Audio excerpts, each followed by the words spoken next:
போட்டித் தேர்வுக்கு தயாராகும் அனைவருக்கும் அதிகமான வணக்கம். நான் ராஜ்குமார். இந்த வீடியோவில் நான் பார்க்க போகிறோம் அப்படின்னு பார்த்தீங்கன்னா TNUSRB தமிழ்நாடு போலீஸ் கான்ஸ்டபிள் எக்ஸாமுக்கு இன்னும் 2 வீக்ஸ் தான் இருக்குது. சரிங்களா? ஸோ இன்றைக்கி விட்டுட்டு பார்த்தீங்க அப்படின்னா கரெக்டாக உங்களுக்கு சரியாக 2 வாரம் தான் இருக்குது. இந்த 2 வாரத்தில் நீங்கள் என்ன ரிவிஷன் பண்ணுறீங்க அப்படின்றத உங்கள் மார்க்கை டிசைட் பண்ணணும். ஸோ என்ன படிக்கணும், எப்படி படிக்கணும், எது படிக்கணுன்றதை நம்ம ஏற்கனவே நிறைய வீடியோஸில் இன்ஃபார்ம் பண்ணியிருப்போம். ஏற்கனவே எப்படி வந்து நீங்கள் 70+ ஸ்கோர் பண்ணலாம் அப்படின்னு சொல்லி ஒரு வீடியோ கொடுத்துருப்போம். அந்த வீடியோவில் நான் என்ன ஆர்டர் சொல்லியிருக்கோம் அதே ஆர்டரில் படிங்க. சரிங்களா? உளவியல் ஃபஸ்ட்டு கம்ப்ளீட் பண்ணுங்கள், ரிவிஷன். சரிங்களா? ஏற்கனவே படித்ததெல்லாம் விட்டுட்டு புதுசாக எதுவும் படிக்காமல் இப்போ என்ன பண்ண போகிறீங்கன்னா ரிவிஷன் மட்டும் பண்ணுங்கள். லாஸ்ட் 2 வீக்ஸில் நல்லா ரிவிஷன் பண்ணுங்கள். அட்லீஸ்ட் நான் இன்னும் கொஞ்சம் பெண்டிங் வச்சுருக்கேன் அப்படின்னா இந்த ஒரு வாரத்தில் படித்து முடிச்சுட்டு லாஸ்ட் 1 வீக் ரிவிஷன் பண்ணுங்கள். சரிங்களா? நல்லா படிச்சிருந்தீங்க அப்படின்னா இந்த 2 வாரத்தை ரிவிஷனுக்கு யூஸ் பண்ணிக்கோங்க. இல்லை சார் நான் இன்னும் ஒழுங்காக படிக்கல அப்படின்றவங்க அட்லீஸ்ட் ஒரு வாரம் இன்னும் படித்து முடிச்சுட்டு லாஸ்ட் 1 வீக் முழுக்க ரிவிஷன் மட்டும் பண்ணுங்கள். சரிங்களா? நிறைய ப்ராக்டிஸ் பண்ணி பாருங்கள். புதுசாக கடைசி டேட் வரையும் புதுசாகவே படிச்சுட்ருக்காதீங்க. லாஸ்ட் 2 வீக்ஸ் தான் இருக்குது. ஸோ ரொம்ப கவனமாக படிங்க. உங்களுடைய டைமை கரெக்டாக யூஸ் பண்ணுங்கள். இந்த 2 வாரம் வேறு எந்த விதமான செயல்பாடுகளையும் ஈடுபடாமல் சரியாக இந்த 2 வாரத்தை பயன்படுத்திங்க அப்படின்னா கண்டிப்பாக உங்களால் தேர்வில் வெற்றி பெற முடியும்.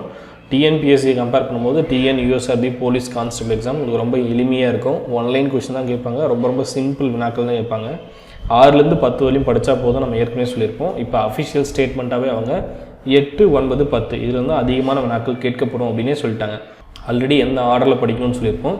உளவியல் கம்ப்ளீட் பண்ணுங்கள், அதன் பிறகு மேக்ஸ் கம்ப்ளீட் பண்ணுங்கள், அதன் பிறகு சயின்ஸ் இருக்கக்கூடிய பயாலஜி, அப்புறம் கெமிஸ்ட்ரி, அதன் பிறகு ஃபிசிக்ஸ். இதுக்கு முன்னாடியே நீங்கள் தமிழ் படித்தாலும் பெஸ்ட், இல்லை அதுக்கப்புறம் தமிழ் படித்தாலும் பெஸ்ட். சரிங்களா? ஸோ உங்களுக்கு ரொம்ப முக்கியமான சப்ஜெக்ட் உளவியல், மேக்ஸ், தமிழ், சயின்ஸ். சரிங்களா? இதை மட்டும் நீங்கள் கம்ப்ளீட் பண்ணாவே நல்லா ஸ்கோர் பண்ண முடியும். சோசியல் சயின்ஸில் எதெல்லாம் முக்கியமோ அதை படிங்க. சரிங்களா?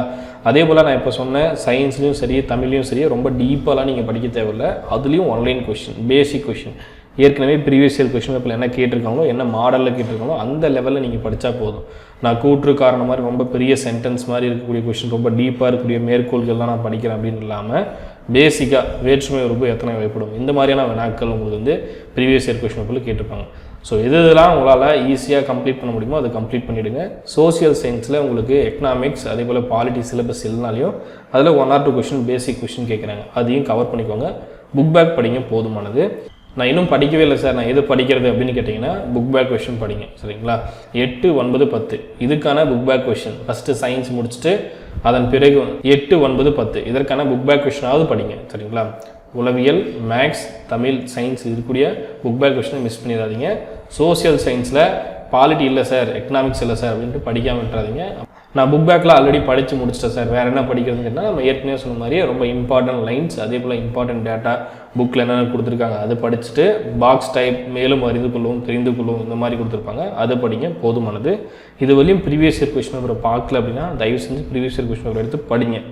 என்ன மாதிரி கேட்டிருக்காங்க அப்படின்னு பார்த்துட்டு அதை பேஸ் பண்ணி படிங்க. சரிங்களா? லாஸ்ட் 2 வீக்ஸில் எக்ஸாம் பாயிண்ட் ஆஃப் வியூவில் படிங்க, போதுமானது. கண்டிப்பாக உங்களால் எக்ஸாம் கிளியர் பண்ண முடியும். போலீஸ் வேலை உங்களுக்கானது. ஸோ யாரெல்லாம் எவ்வளோ கம்ப்ளீட் பண்ணியிருக்கீங்க அப்படின்னு இந்த வீடியோ கீழே கமெண்ட்டில் மென்ஷன் பண்ணுங்கள். கண்டிப்பாக உங்களால் ஜாப் வாங்க முடியும். ரொம்ப எளிமையான ஒரு தேர்வு தான், ஆனால் படித்தவங்களுக்கு மட்டும்தான் எளிமை. சரிங்களா? அதையும் நான் சொல்லிடுறேன். நான் மொத்தமாக படிக்காமல் போயிட்டு எழுதுறேன், சும்மா வந்து ஃப்ளூக்கில் அடிச்சுட்டு வரேன், நான் பாஸ் பண்ணிடணும் அப்படின்னா கண்டிப்பாக வாய்ப்பு கிடையாது. படிக்கிறவங்க நிறைய பேர் இருக்காங்க. ஸோ படிச்சுட்டு எக்ஸாம் போய் எழுதுங்க. சரிங்களா? அது ரொம்ப முக்கியம். படிக்காமல் எக்ஸாம் ஹாலுக்கு போக வேண்டாம். இப்போ இருந்து படிச்சுட்டு போங்க. லாஸ்ட் 2 வீக்ஸை சரியாக பயன்படுத்துங்க. உங்களால் கண்டிப்பாக ஜாப் வாங்க முடியும். ரிட்டன் முடிஞ்ச பிறகு மறுபடியும் ஃபிசிக்கல் இருக்கும். ஸோ ரிட்டனில் முடிஞ்ச வரையும் ஹை ஸ்கோர் வாங்க. சரிங்களா? உங்களால் மேக்ஸிமம் எவ்வளோ மார்க் வாங்க முடியுமோ அதை ரிட்டனில் கண்டிப்பாக வாங்க ட்ரை பண்ணுங்கள். இந்த வீடியோ உங்களுக்கு ரொம்பவே யூஸ்ஃபுல்லாக இருந்திருக்கும். அது மட்டும் இல்லாமல் உங்களுக்கு நம்ம டெய்லி லைவ் கொடுத்துட்ருக்கோம் இல்லையா?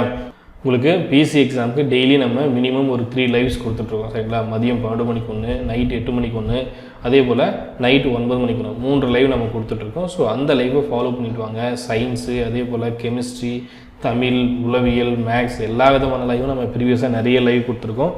அந்த வீடியோஸ்லாம் எடுத்து பாருங்கள், யூடியூப்லேயே உங்களுக்கு இருக்கும். அந்த வீடியோலாம் கண்டிப்பாக ரொம்பவே யூஸ்ஃபுல்லாக இருக்கும். ஸ்டார்டிங்கில் பார்த்த புக் பேக் கொஷின்லாம் கடைசி டைமில் ரிவிஷனாவது பண்ணிட்டு போங்க. கண்டிப்பாக உங்களால் தேர்வில் வெற்றி பெற முடியும். ஸோ யாரெல்லாம் எக்ஸாம் கிளியர் பண்ணுற மைண்ட் செட்டில் இருக்கீங்க, எவ்வளோ படித்து முடிச்சிருக்கீங்க, எவ்வளோ ஸ்கோர் எய்ம் பண்ணுறீங்கன்றதை இந்த வீடியோக்குள்ளே கமெண்ட்டில் மென்ஷன் பண்ணுங்கள். இந்த வீடியோ உங்களுக்கு பிடிச்சிருந்தால் லைக் பண்ணுங்கள், கமெண்ட் பண்ணுங்கள், மறக்காமல் உங்கள் ஃப்ரெண்ட்ஸ் வீடியோ ஷேர் பண்ணுங்கள். நன்றியுடன் அதிகமான குழுமும் கற்றலை தவம் ஆற்றலை வரும். நன்றி, வணக்கம்.